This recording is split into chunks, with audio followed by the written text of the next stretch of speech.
In The Grapes of Wrath, John Steinbeck presents three major themes, each consisting of a duality: individual versus community, selfishness versus kindness, and meekness versus wrath.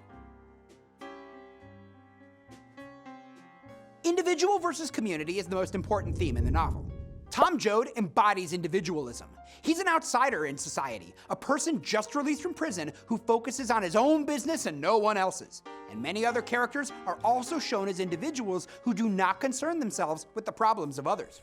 For instance, in Chapter 5, the tractor driver who plows over the homes of tenant farmers excuses this action by saying, $3 a day, I got a wife and kids, we gotta eat.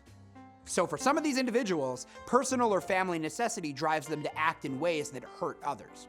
However, as the hardships of her family and other migrants get worse, Ma sees the need to expand her community beyond her family to the common people.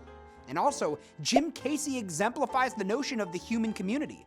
Casey sees all people as being part of one soul.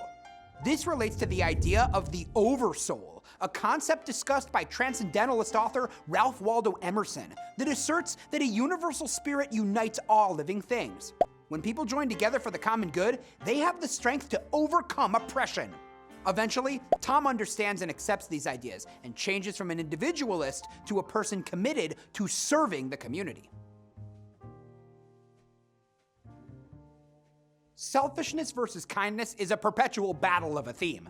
The main proponents of a selfish attitude are the landowners and the bank, and their increased desire for increased profits. These entities focus only on getting profits. They do not care how they abuse others. Keeping migrant workers oppressed and weak enhances their selfish goals. However, various examples of kindness take place between common people helping one another out during hard times. The Wilsons and the Joads help one another and thereby form a small community as they travel together toward California. The waitress that helps the migrant family with food is another example, and Mrs. Wainwright helps Ma deliver Rose of Sharon's baby, even though she has no family ties with the Joads. Kind people in the government camp encourage an efficient, strong, and caring community. Kindness is the glue that holds the community together.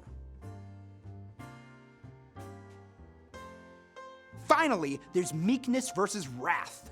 Meek attitudes of the migrants allow landowners and the bank to exploit them. In Oklahoma, owners force tenants off their land, thus creating thousands of people who are unemployed. In California, landowners attract these people to their large farms. By doing this, the landowners create high unemployment, which enables them to have their crops picked for a very low price. The meekness of the migrants allows them to be exploited within this system.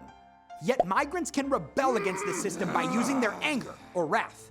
Steinbeck makes it clear that people need to channel their anger for the common good.